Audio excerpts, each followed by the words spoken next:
ওনার phone পাচ্ছে তো উনি হয়তো আমাদের ফোন নেয় না। আমি যোগাযোগ করেছি, ওনার সাথে কথা বলেছি, যে বলেছি যে এরকম সিচুয়েশন এখন যেটা হয়েছে।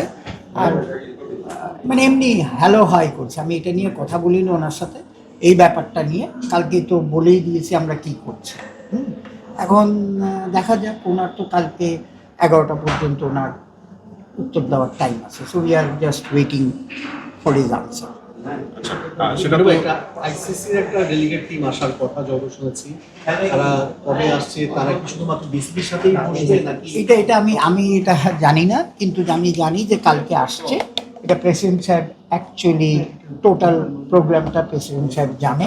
হ্যাঁ, তো বেসিক্যালি প্রেসিডেন্ট সাহেব, ভাইস প্রেসিডেন্ট ওনারা বসবে। সো আমরা এক্সপেক্ট করতেছি একটা ভালো আউটকাম আউট অফ দ্যাট। আচ্ছা, মিঠু ভাই, যেটা হচ্ছে যে আমরা তো একটা আলোচনার মধ্যেই ছিলাম, মিল চালাচালের মধ্যে ছিলাম, বাট এখন যেহেতু আইসিসি প্রতিনিধি দল আসছে, মানে কোন গ্রাউন্ডটাতে আসলে আলোচনা হতে পারে আপনার কাছে মনে হয়?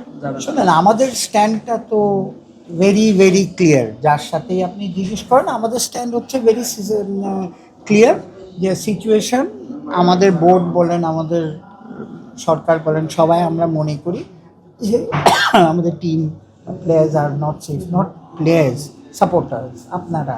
সো এটা নিয়ে মনে হয় বেসিক্যালি আলাপ হবে। এটা অ্যাকচুয়ালি প্রেসিডেন্ট সাহেব একদম নিজে একা হ্যান্ডেল করছে। সো লেটস সি কালকে কি আউটকাম হয়। আমাকে যদি বলে মিটিংয়ে থাকবো, আর নয়তো উনি যাকে নেবেন তাদের নিয়ে আলাপ করবে। কিন্তু আমি যেটা দেখি যে গুড সাইন, যে at least they are coming to একটা এটাকে মানে কিছু একটা কোথাও নিয়ে যাবে। এখন তো স্ট্যান্ড স্টিল অবস্থায় আছে। মিঠু ভাই, কোন কোন পক্ষের সঙ্গে আসলে আলোচনা হতে পারে? যেমন বিসিবি একটা পক্ষ হতে পারে, এটা অ্যাকচুয়ালি গভর্নমেন্ট হতে আমি পারে। জানি, হ্যাঁ এটা আমি জানি না। এটা আমার অ্যাকচুয়ালি কালকেই শুনেছি। সো এটা জিজ্ঞেস করতে হবে। অ্যাকচুয়ালি আমি জানি না, জানলে আপনাকে বলতাম যে একটা মিটিং হবে ডেফিনেটলি, ক্রিকেট বোর্ডের সাথে হবে, আমাদের স্পোর্টস মিনিস্ট্রির সাথে হয়তো হবে।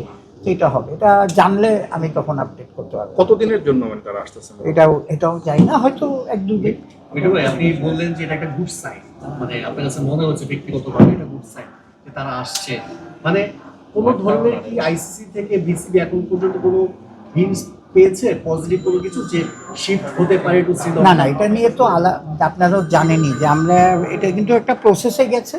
প্রথমে আমরা একটা মেল দিয়েছি, ওনারা উত্তর দিয়েছে, আমরা আবার মেল দিয়েছি, তারপরে একটা জুম মিটিং হয়েছে। জুম মিটিংয়ের পরে এখন ওনারা বলতেছে যে সামনাসামনি বসে আলাপ করতে চায়। কিন্তু ক্রিকেট বোর্ডের আপনি তো জানেন যে আমাদের তো স্ট্যান্ড একটাই, we have not moved from anyway. তো কালকে লেটস সি আউটকাম। আপনারাও আমরাও সবাই চাই যে কোনো না, মানে খেলাটা হোক, ক্রিকেট শুড গো আহেড।